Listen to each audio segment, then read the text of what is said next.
right. It's actually not on my side, but Could be because I'm on a phone app. Under the reactions on the bottom tab, do you have the reactions? let's see. I mean, when I hit the more box, nothing happens. Mine's not under more, just next to closed caption, it says reactions.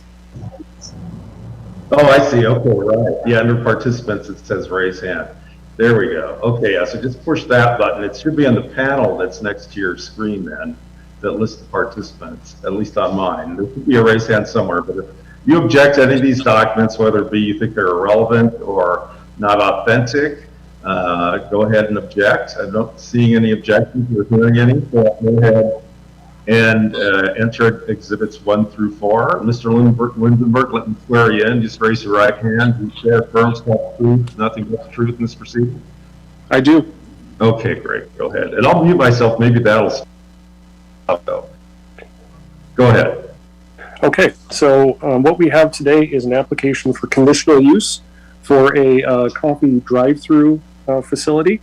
The building itself is about 400 square feet, and it includes all the associated improvements that you might see with a coffee drive-through type situation, including a drive-through lane, some additional parking for walk-up guests, and the actual walk-up window itself. We worked with the applicant and the applicant team to get some additional landscaping and pedestrian amenities because of the location of that site being a very highly visible place within the city of Oak Harbor. We're very happy with what they've come up with and feel like it's will be a good addition there.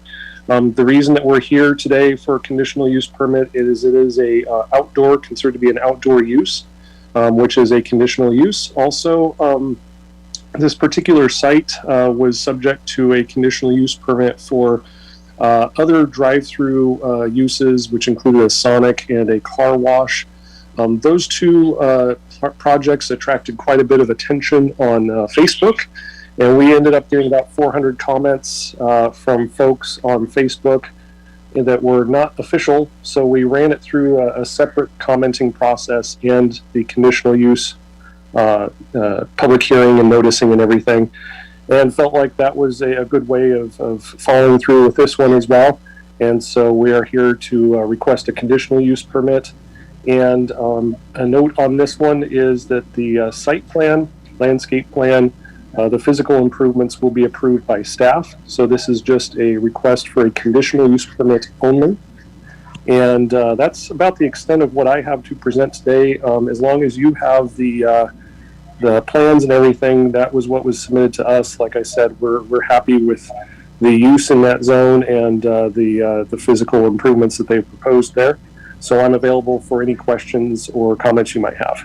Okay, fantastic. And yeah, I see that we're still getting a little feedback. Yikes. I noticed that Council 1 is still not muted. Is that something that needs to be on, or can you mute that one maybe and see if maybe that's a source of the feedback?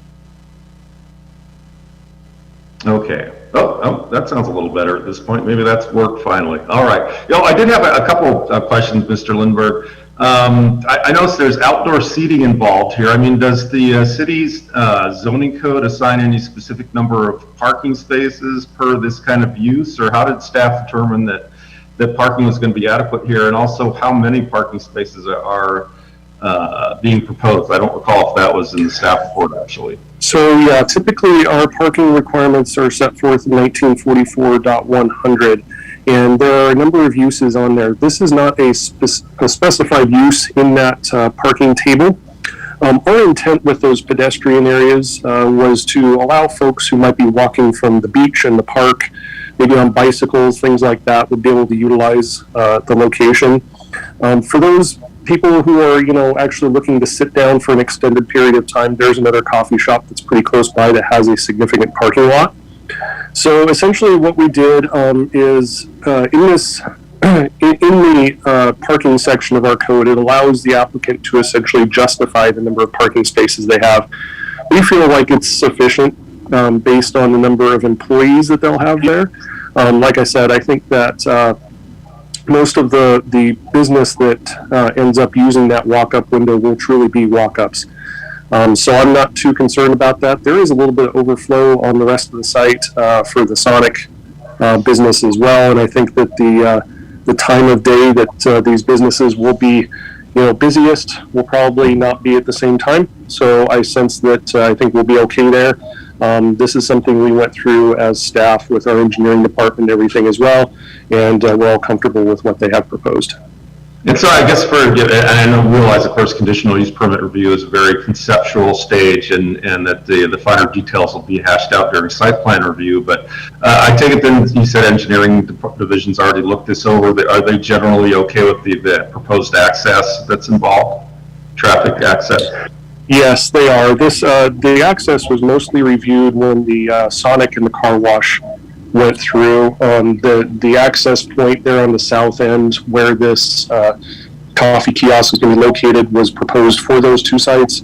It will be shared, and the queuing line for the coffee shop appears to be sufficient. There is kind of an escape route if people find out that it's too long. Staff in the engineering department took a look at it, and we're okay with that as well. Oh, okay. And I'm sorry, did you answer my question about how many parking spaces are going to be provided? Actually, I don't recall if you gave it. I probably did not. Let me take a look real quick. Is that the staff report already? Did I just miss that? It should be in Exhibit 2 of the staff report, and my phone is not letting me look at it now, so I apologize. I think that Tim and Mikhail should be able to put it up on the screen if necessary, though. Okay. I don't think that's necessary. Let's just move on to the applicants at this point, and let's see. Are the applicants present? Do they want to add anything at this time? And Mr. Lindberg, do you see the applicants here, so we know maybe to unmute them? Or? Hi. That's going to do that. Hi. Okay, there you are. Did you want to say something? What's your name? Is it Ms. Jackson? Angie. Yeah. Oh, okay. Let me swear you in. Just raise your right hand. Do you swear affirm to tell the truth, nothing but the truth in this proceeding? Yes, Okay, great. Go ahead. I do. So I just wanted to add that I don't know if it was talked about yet, but the last meeting we had, we talked about a gazebo for over the seating area. So with weather and things like that. So that is something that we did add on. And then also as far as execution with the movement of the line, we do have a plan in place to make sure that the line runs smoothly and we don't get a big queue. We'll have a runner that will go out and take the orders. I think, we've seen if you've ever gone to any other busy drive-through, they have somebody out there that will take the order and get it submitted to the front so that we can get that order expedited. So that's our plan of action for those two things. I don't really have anything else to add right now. But if you have any questions, feel free to ask. Okay, great. Thanks, Ms. Jackson. No, it's pretty straightforward. Appreciate your comments. That's really helpful. So let's move on to the public at this point. And if, first of all, let's deal with the meeting chambers itself. Kayla, is there anyone out there who wants to testify on this application? Yes, we have two. Okay. I'm sorry, that's their daycare. I'm sorry. Nope, we do not have anyone in the chambers to speak other than another applicant. How about then virtually? Is there anyone out there who wants to speak now? Then just raise the virtual hand at the bottom of your screen there. On my screen, that's at the bottom right-hand corner. It should be, if it's not there, it's probably going to be at the bottom center of your screen. So, not seeing any takers on this one. Mikhail, do you recognize anyone who might be wanting to speak on this one? I do not. Okay, all right. Well, if there's any confusion out there and you're not able, you just can't figure out how to be heard, or you can't find a raise hand, as I said, Ringmaster is a pretty unique way of doing these virtual hearings. It's usually Zoom or Microsoft Teams, so I'm not super familiar with where all the buttons are either. But if you're trying to speak and you just don't know how, go ahead and email your comments to, Mikhail, do you have an email address maybe you can let people know about?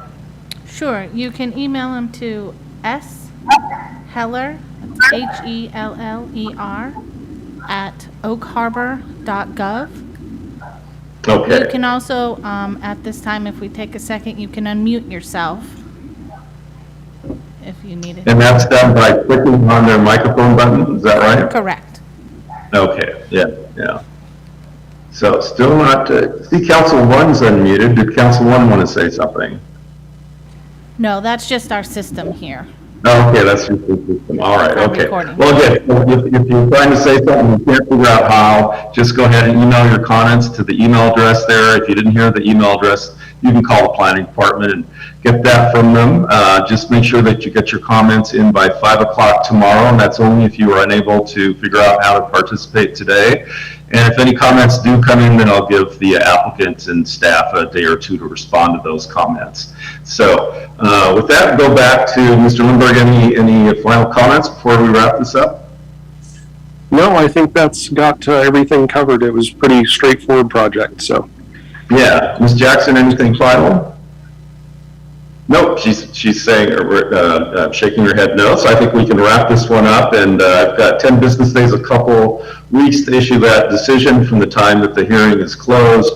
If we get some comments tomorrow and response and reply times from applicant and staff, that could be 2 weeks plus 2 or 3 more days from now. So appreciate all your participation in this one. Again, if you are unable to figure out how to participate, go ahead and email your comments in, and we'll certainly make sure that you're heard. So with that, let's move on to the second item on the agenda, and I'm gonna just need to pull up that one. Let's see, just give me a sec here.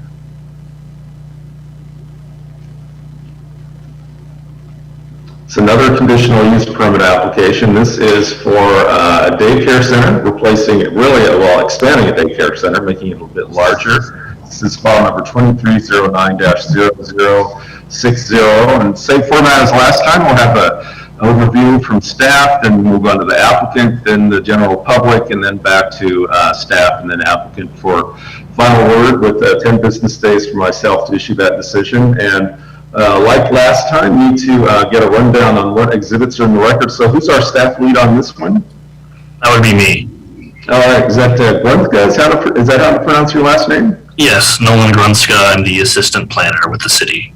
Oh, great. Well, let me start in real quick before I forget, Mr. Grunska. Just raise your right hand. Do you swear affirm, tell the truth, nothing but the truth in this proceeding? Yes, I do.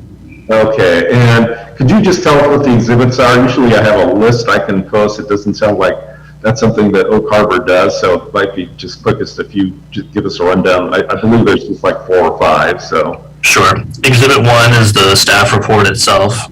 Exhibit 2 is a copy of the conditional use application materials and the decision from the conditional use that exists currently for the site. Exhibit 3 is the application for the conditional use that we're hearing today.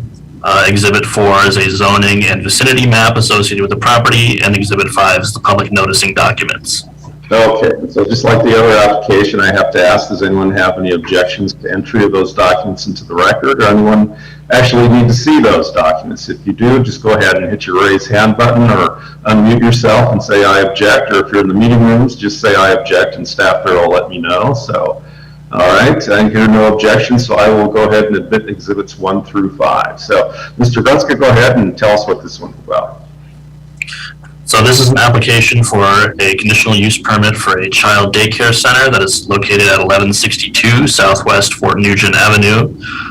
This is a use that was approved originally in 2005, converted from a single-family residence into a child daycare center with a capacity of 35. Last year, that use changed ownership, and per our code at that time, it required to go through another conditional use hearing in order to reconfirm that conditional use.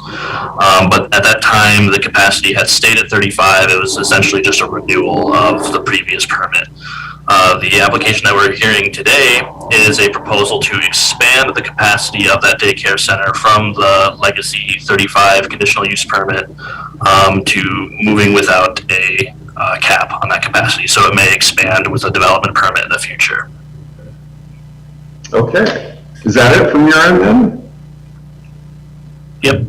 Okay, I'd like to get to some quick questions. Doesn't look like I have is there a site plan yet of what this is going to look like, or where the buildings are going to be? Or because it seems to me that the purpose of conditional use permit is to assess the impacts on adjoining properties. And for something like this, the impacts would be if the building is closer to, adjacent residential uses, or if the play area is expanded closer to those residential uses, that could create more noise. I'm gonna share my screen. Let's see if I wonder if I can exhibit 4. Let's see if that works. Okay. So I think, right, Mr. Grunska, in terms of the exhibits in the record, this is pretty much the only picture we have right now of the existing use. Is that correct? Correct, that would be exhibit 4. Okay, yeah, it's getting a little loading wheel there for some reason. That's odd. Do you have the actual site plan document that was put together with the proposed building location and, sorry, I'm the architect on the project working with Ashish here. There should be, I'm not sure what exhibit number it is, but there should be a site plan and that shows parking as well. Mr. Grunska, is that, I don't know if I've seen that in the exhibits. Is that part of the application materials maybe, or? I don't believe that was admitted into the exhibits. I could be corrected if Ray would like to, but I don't believe that's an exhibit item. So, I don't know if you need to swear me in again, but we both worked on this project. This is Nolan's first conditional use in the city. So essentially what we determined there is that the site plan was not going to be approved with this conditional use because it didn't have all of the information that we would need for a full site plan review. There were some issues that we determined when we reviewed the site plan application, or the site plan materials, the plans themselves, and we forwarded those comments to the applicant and let them know that we would be reviewing this as a conditional use, essentially in concept only. The reason that we decided to do that was to allow the number of children at the facility to essentially be determined by the state requirements that has standards for the amount of space that kids are required to have, plus outdoor play space, etc., and the number of parking spaces required by our code. There's a lot of moving parts there. What we're asking for is an approval for expanded childcare to meet essentially the standards that are set forth by the state and by the Oak Harbor Municipal Code for space. So we didn't have a specific number, and we didn't want to present the site plan as it was because we did not see that it would be approvable in its proposed configuration. But it's kind of hard to assess the impacts on adjoining properties, which is what conditional use review is about, without knowing where the building is going to be located, where the play area is going to be located, how much bigger it's going to be. If this is going to be a 5-story building overshadowing the neighbors, they might have a little more concern about it than, a 1-story that's separated 300 feet from them. I mean, it's kind of hard to figure out what this project is going to do to the surrounding properties if you don't know, have some general idea of what this is going to look like. So I'm a little, let's see. If you would like, we can certainly submit those plans to you with the caveat that they are not what staff would approve. Yeah. I mean, can you say in general how much bigger this building is going to be? And is there any kind of indication you can give us of what kind of impacts this is going to have on the surrounding properties? Or generally, how I would answer that is that the proposal that they had was, I believe, a 2-story building in portions of it. They were going to add essentially kind of a second wing onto the site there. But again, the problem is that without knowing exact space available for playground and parking and all that sort of thing, our goal here as staff is to review that site plan to ensure that there aren't traffic issues and it meets setbacks and height limitations and all those sorts of things. From the standpoint of a conditional use versus a permitted use, if it was a permitted use, the maximum building height's 35 feet. The setbacks are pretty standard at 20 feet from the south corner around Fort Nugent there. Things like that are all kind of set. But unfortunately, without having, the interior design and everything laid out, it would essentially have to be a 100% complete architectural construction plan for us to determine, the exact number of kids that are going to be there. And that is, it's the chicken and the egg kind of situation, unfortunately. Okay, that's fine. All right, okay, sounds good then. Let's move on to applicant comments, I guess, at this point. And it's kind of odd, yeah, it's still trying to load the aerial photograph for some reason, so I'll stop. I have it on my screen if that helps any. No, I don't think we need it anymore, really. Okay. So I'll just stop that share. There we go. Okay. All right, let's move on to applicants. We have applicants there who want to add any comments at this point? Yes, hi, I'm the architect. Ashish Batwara here is the building owner. And Okay, and what's your name, ma'am? I'm Jen Tamblin. Okay, and how do you spell your last name for the record? It's Tam as in Mary, Blin as in Nancy. Okay, let me swear you in, Ms. Tamlin. Do you swear affirm, tell the truth, nothing but the truth in this proceeding? I do. Okay, great, go ahead. So, exactly as Ray said, the project is very, very early, but we're trying to figure out if it's something that we can even do. And it's going to be most likely a one-story building, a second wing for childcare. The goal is not to come in and push the boundaries of the zoning code, really, maximize FAR and square footage. The goal is that the childcare facility right now is maxed out at capacity, and they have a wait list of, I think Ashish can respond, 20 to 30 kids. So it's a really big need in this area. And so we're trying to provide a space that's big enough, that fits with the site plan, that will work with the, in the neighborhood, but can give can provide the space for the amount of children that are needed and need childcare in this area. And so we will be doing full site plan review. We will be doing full building code, engineering. We'll also be doing traffic studies, parking studies. But the parking is based on the number of kids, and so exactly as Ray said, it's sort of a understanding if this is a conditional use that we know we can move forward with, then we'll take the next step of the design. And if we have to do design review, we're happy to do that process to make sure that we can achieve what is compliant with what the neighborhood wants and needs.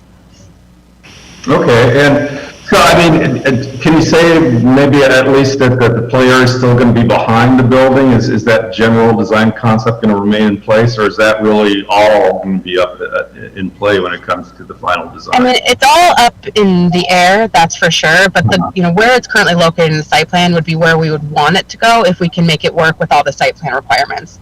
We don't want it to be up on the front of the building. We want that to be parking and access. We want the playground to be sort of on the back so that it's more located against that green belt that's right there, and so it's safe and protected.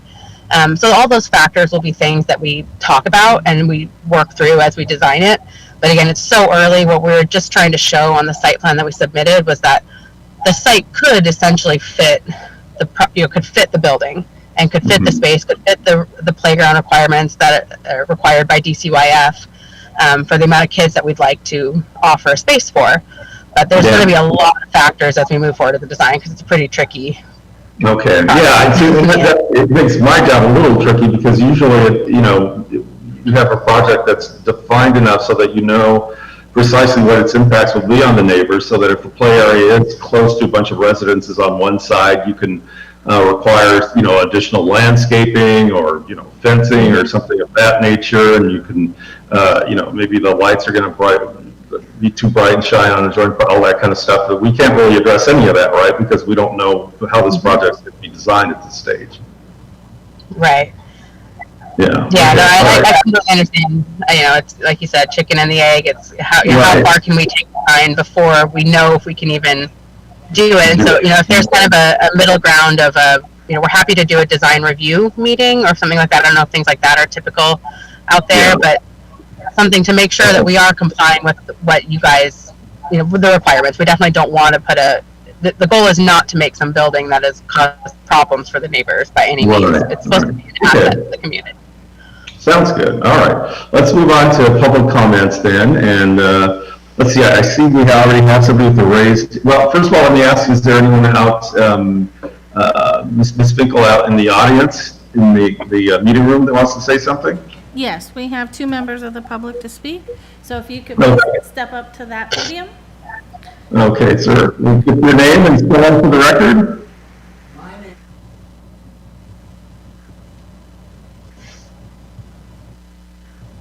1192 Southwest Fort Nugent Avenue, which Okay. runs right along. Now, I don't know if I got your name clear, I think the audio's a little off, maybe, what was your name again?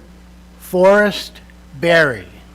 Okay, all right, thank you, Mr. Berry. Let me swear you in. Do you swear affirm to tell the truth, nothing but the truth in this proceeding? I do. Okay, great, go ahead. Okay, my wife's a little stressed out. I've talked to the owner. They seem like nice people, and yes, I agree. The daycare center is great, and it's fine where it is, but what's happening is my wife's afraid they're gonna encroach on our drain field because we're still on septic. We've been grandfathered in. We've been there since 2006. And I do have a copy of the drawing, though they're saying that that may not be used because they have other considerations that they have to take into effect.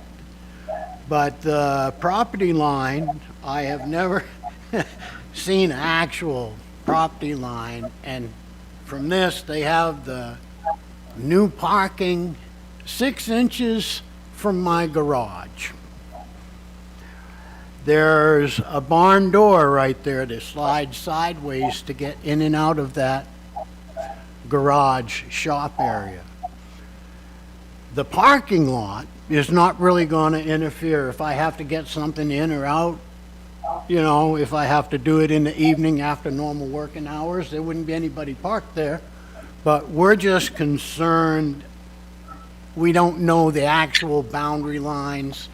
I called, they wanted me to pay $7,000 to have a surveyor come out and do a survey. I don't have $7,000 to do that, so I'm going on faith that this is going to work out. But that's my concern. I'm voicing it for my wife. She's worried something's going to happen. Okay, well, Mr. Berry, let me ask you, just to clarify for the record, then, I take it then, your position is that your drain field is on your property, correct? Your drain field isn't encroaching onto the project side, is it? Right.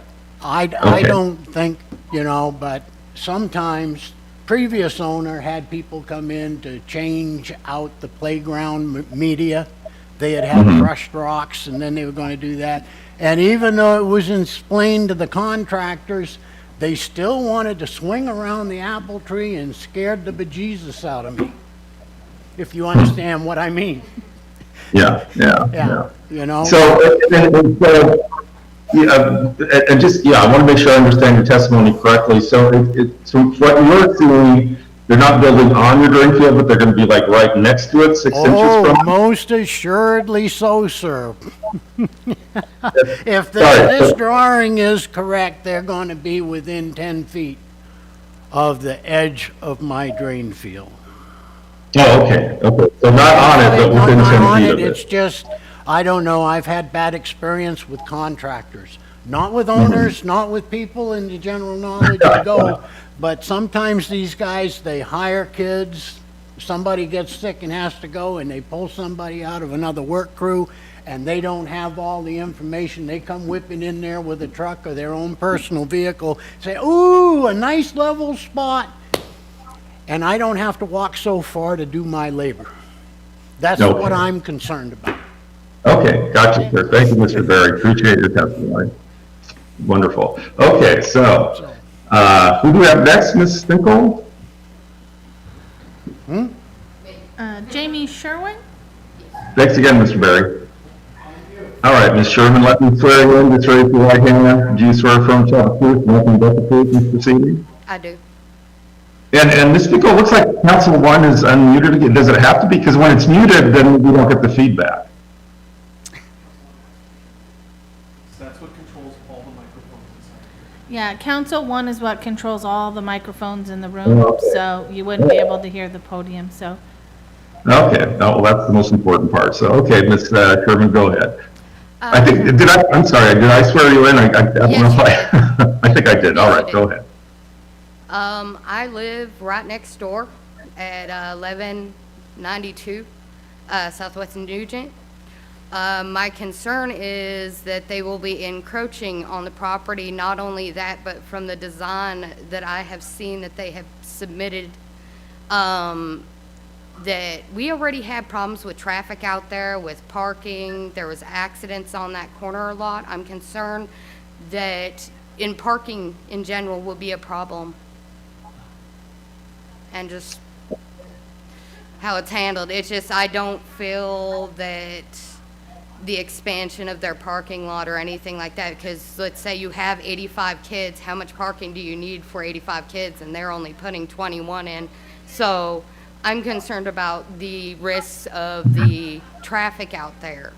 And having the little kids who are picked up out on the side of the road by the people who are watching them, it's just, from what I've seen, it's just a concept that they need to really think about, because right now it doesn't look like it'd be safe in general. Great, thank you, Ms. Sherman. Appreciate your testimony. Okay, now let's move on to the virtual testimony. If anyone who is participating virtually at this point wants to say something, click on that raise hand button at the bottom of your screen, or if you're able, unmute yourself and just say, I want to say something. Not seeing any takers. So just like the last hearing, if you can't figure out how to be heard today, email Ms. Finkel. Ms. Finkel, could you say your email address again for us? It'll actually, the email will be sheller, that's SHELLER, at oakharbor.gov. Okay, great. And again, Sorry, .org. Okay, perfect. And again, if you didn't get that email address, just phone the planning department, tell them you want to, submit some comments, and they'll be sure to tell you what the email address is, or I'm sure they'll take written comments as well. That's fine. Too, if you want to deliver them, just make sure it gets in by 5 p.m. tomorrow, and then I'll allow staff and applicant to respond to those comments. So with that, let's move back to Mr. Grunsky. Mr. Grunsky, any final comments on this? Sorry, you'll have to excuse me. My ring kind of cut out and I had to rejoin. So, yeah, I think we've covered the important points. Some of the concerns voiced by the public we hope could be addressed in the proposed conditions. But in general, the belief is that by conforming to the development standards of the city, 1944, regarding parking and traffic and other standards, that the potential impacts to surrounding properties can be adequately addressed in the site development process. With that in combination with Oak Harbor's own standards regarding play space for kids and the state standards from DCYF for floor space for kids, staff is confident that those impacts can be adequately mitigated in that process. Okay, great. And just to be clear, I take it that the city's code does have specific parking standards for daycare. Is that right? Is it based on the size of the facility or number of kids, or how's that? So, in OHMC 1944, which governs our parking standards, daycare is not specifically called out as a use, but 1944-070 specifies that the planning director, with consideration of other input and standards for similar uses, will determine what is adequate and appropriate parking for the use. Okay. And I heard some comments about, 21 parking spaces for 85 children. Is that what would be required in this case, or what was that about exactly? That's what was noted in the proposed conditional use narrative provided by the applicant, but that is not the determination that we have settled on at this point. Okay, that's just what they're proposing at this point, and as you mentioned, it has to go through site plan review, and the city staff are going to ensure that it meets the city's parking standards. So, okay, perfect. Okay, then move on back to the applicant. Final word there. Staff member Raylan Burke has his hand up as well.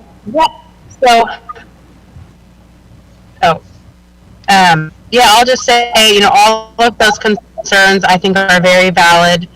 And the design process will include civil engineering, survey, everything that ensures that the property boundaries are well thought out, well taken care of. And then the parking will be worked on with the city. Same with what the DCOIF requirements are. They have their own requirements for parking. And so, we will do everything we can to make sure it complies with all the city, state, and DCOIF requirements. So now, are you going to be, as the applicant, surveying the property lines? And I guess you're going to do that for the survey you prepare, right? For the survey application? Is that correct? Yeah, we will Okay. have to get a survey because we will also have to provide a drainage plan, civil engineering, which will require a survey. So all those pieces will be part of the site development plan when when and if the project moves forward. And Mr. Grunska, can I just have you assure the Berries that you'll give them a copy of the survey once it's made available so they can, be a little less apprehensive about any encroachment onto their property? Can we just make sure that they get a copy? Yeah, we'd be happy to get in contact with them as long as they provide their contact information to us. Okay, so yeah, Mr. Berry, be sure to, give your email address. I think you can give it your email address to Ms. Finkel there, and then she'll hand it over to Mr. Grunska, and he'll get that survey out to you, and then you can take a close look at, whether you still think there's going to be some encroachment or impairment of your drainage field. I can tell you, Mr. Berry, I don't have the authority to resolve property line disputes. If there is some property line dispute, you'd have to take that to court. We talked to a lawyer about that, but usually, property line issues are, when people see the surveys and what's going to happen, there usually isn't a problem at that stage. It doesn't sound like there will be one here, but again, you'll get a copy of the survey. Is Mr. Berry still out there, Ms. Finkel, or? Yes, he's here in the room. Okay, good, yeah. So we'll get that survey out to you so you have a chance to look it over.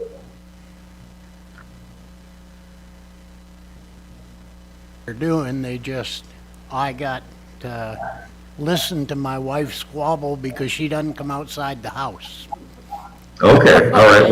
And she's Maybe that survey will make it a little happier for you, so we'll try to make life a little easier for you there. So I've Okay. had personal conversations with them. They seem intelligent and they're trying to get things correct. Yeah, I think they'll probably get that part Peace right. in the so. family, I'm here. Okay, sounds good. Thank you again, sir. All right, I think with all that, I think we're adjourned for our two hearings today. Conditional use permit applications usually are not that complicated, so I'm not surprised we went through these pretty quickly. I think probably approval for both. The second one's a little different than normally. I do have a specific building design to look at when we get to that stage, but I can kind of see, some of the challenges they're faced with this, and I think you can kind of predict just, based on city standards, that everything is going to be fairly well addressed. It usually is. So I think that's probably going to be approved as well. That shouldn't be too much of a problem. But let's just try to get the survey to the Berries, and beyond that, I think we're ready to be finished today. I'm going to appreciate all your participation, and we're adjourned for today.